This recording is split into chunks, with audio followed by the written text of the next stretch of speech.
ሰላም ልጆች፣ ዛሬ አንድ በጣም ደስ የሚልና አስተማሪ ተረት ይዤላችሁ መጥቻለሁ።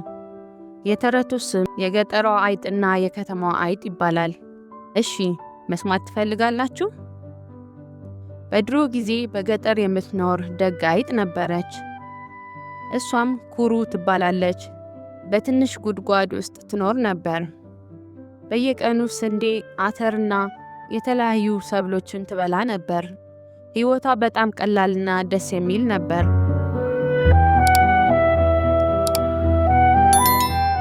በከተማ ደግሞ ሌላ አይጥ ትኖር ነበር።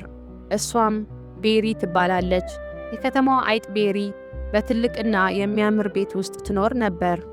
በየቀኑ ኬክ፣ አይብ፣ ፍራፍሬና ብዙ አይነት ጣፋጭ ምግቦችን ትበላለች።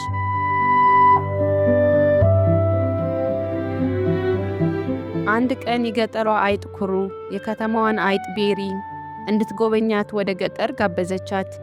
ከዛም የከተማዋ አይጥ ቤሪ በደስታ መጣች።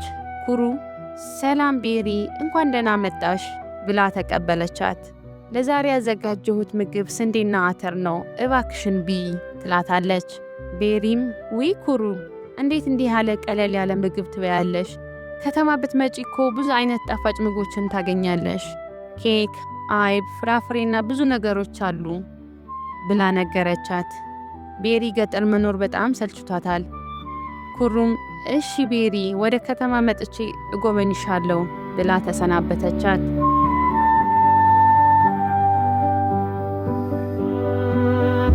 የገጠሯ አይጥ ኩሩ የከተማዋን አይጥ ቤሪን ጉብኝት ለመቀበል ከተማ ሄደች።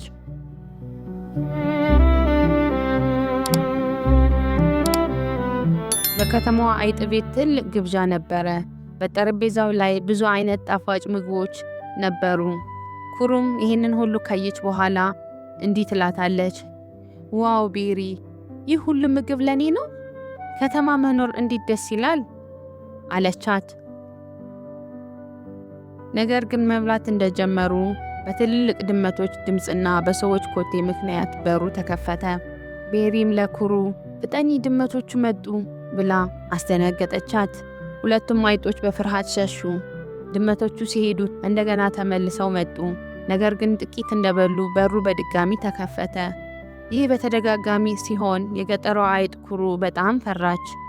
ለቤሪም እንዲህ አለቻት፣ እባክሽ ይህ ሁሉ ጣፋጭ ምግብ ቢኖሩም በሰላም መብላት ካልተቻለ ምን ዋጋ አለው? በገጠር እኔ ያለኝ ምግብ ቀላል ቢሆንም በሰላምና ያለ ፍርሃት መብላት እችላለሁ።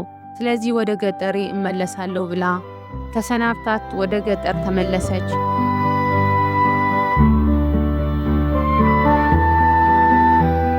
ቤቷም እንደደረሰች በሰላም ኑሮዋን ቀጠለች።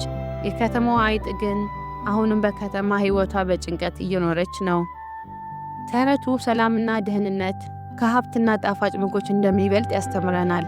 ባለን ነገር መርካት አስፈላጊ መሆኑንም ጭምር ያስተምረናል።